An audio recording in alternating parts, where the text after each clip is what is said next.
Israel की तरफ से ताबड़तोड़ मिसाइल अटैक किए जा रहे थे। जानकारी मिल रही है हिजबुल्लाह संगठन का जो चीफ है वो नसरुल्लाह मारा गया है। ये बड़ा हमला हुआ है इजराइल की तरफ से, लगातार ताबड़तोड़ बीते कई दिनों से हमले हो रहे थे और इसी बीच ये जानकारी हिजबुल्लाह चीफ नसरुल्लाह मारा गया है। हिजबुल्लाह चीफ हसन नसरुल्लाह ढेर किया जा चुका है। ये बहुत बड़ा खात्मा।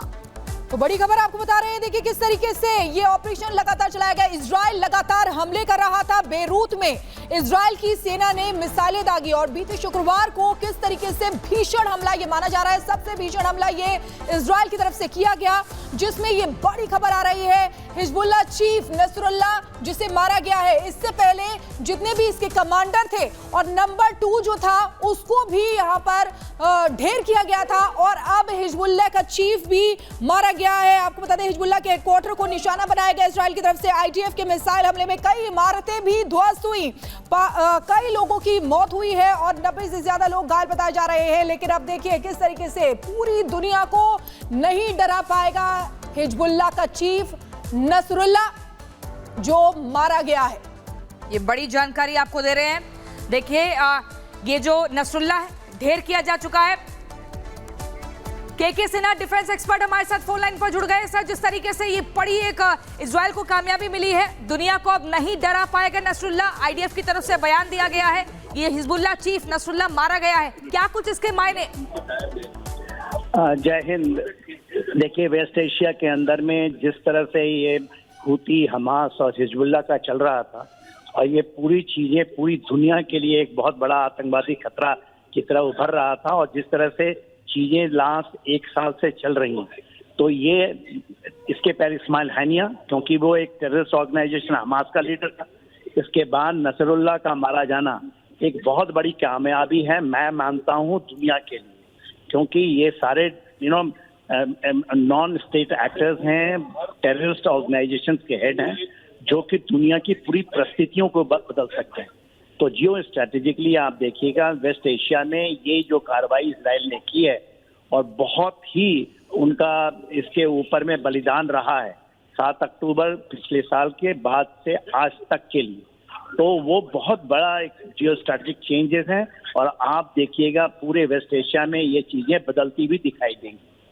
बिल्कुल के सिन्हा सर, जिस तरीके से इजराइल की तरफ से हमास का खात्मा किया गया, हमास के बाद अगर कोई बहुत बड़ा दुश्मन था इजराइल का तो वो हिजबुल्लाह, क्योंकि 7 अक्टूबर वो याद होगा जब बर्बरता की गई थी और हमास का साथ लगातार हिजबुल्लाह ने दिया था और बीते दिनों जिस तरीके से हमले इजराइल की तरफ से किए जा रहे थे, हिजबुल्लाह की कमर पहले ही टूट चुकी थी और अब मारा गया।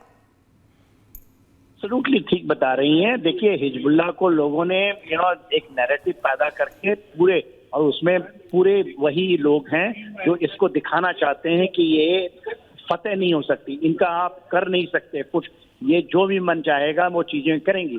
इसी तरह हूती है यमन में, और ये जो इलाका है जिसमें यूती है, सीरिया है, यमन है और लेबनान आपको पता होना चाहिए कि सबसे अच्छा ये प्रोग्रेसिव देश हुआ करता था, ये फ्रांस से भी ज्यादा था। इसकी परिस्थितियां बदल गई, डेमोग्राफिक पैटर्न बदल करके, जो सियाई मुस्लिम्स हैं उनकी संख्या बहुत कम होती थी और वहाँ जो मरनाइट क्रिश्चियंस हैं वो ज्यादा होते थे। आज के दिन में 46% बच गए हैं क्रिश्चियन, मगर और ये 30 के आसपास हैं, मगर तब भी परिस्थितियां बदल करके डेमोग्राफिक चेंजेस कर रहे थे। तो वो चीजों में अब शायद कहीं न कहीं धक्का, और ये पूरी दुनिया के लिए, ये नहीं कि केवल इस जगहों में, जो चीजें आप ट्रांस अटलांटिक में देख रही हैं, जो इंडो पैसिफिक में देख रही हैं, जो मेडिटेरियन में देख रही हैं, तो उसका हम हिस्सा मानता हूं, मैं मानता हूं, और एक बहुत अच्छी खबर दुनिया के लिए।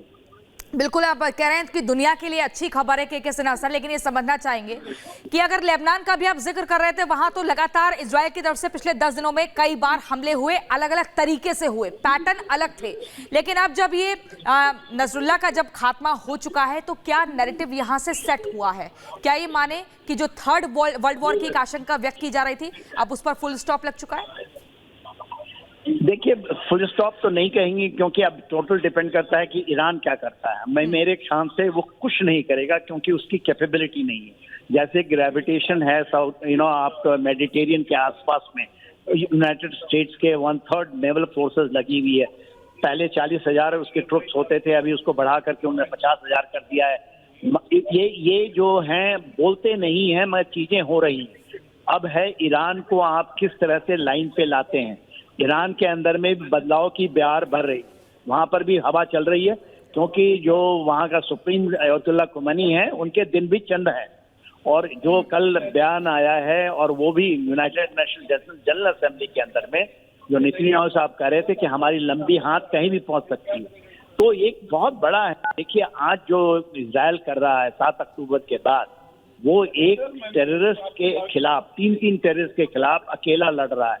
और दुनिया की नैरेटिव भी चैनलों के अंदर में भी, मीडिया में भी, पेपरों में भी बदलती रही है। तो यदि आप इसको नहीं रोकिएगा तो ये इतना बढ़ जाएगा। और ये इतना, क्योंकि आप उसके हाथ जो टेररिस्ट के लंबे हाथ होते हैं, इंडिया भी उसमें अछूता नहीं रहा है। यही उनको इतना कॉन्फिडेंस था कि वो आपके पार्लियामेंट में अटैक कर दें, आपका कुछ भी कर दें, आप 26/11 करा दो, 9/11 कर दो। तो ये एक दुनिया के लिए, टेररिज्म के लिए बहुत बड़ा अच्छी खबर है। बिल्कुल सर, आपने यूएन का जिक्र किया जहां पर इजराइल के पीएम ने भाषण दिया था जिसमें उन्होंने ईरान को लेकर भी जिक्र किया था और उन्होंने कहा था कि ऐसी कोई जगह नहीं जहां हमला नहीं कर सकते। ईरान ने हमला किया तो करारा पलटवार करेंगे। यानी कि जिस तरीके से हिजबुल्लाह का चीफ नसरुल्लाह मारा गया है, तो ईरान भी इस समय मुझे लगता है कि सख्ते में आ गया होगा। एब्सोल्युटली। देखिए IRGC टोटल जो इस्लामिक रेवोल्यूशनरी गार्ड कोर है, वो टोटल का टोटल मैरिजलाइज हो चुका है।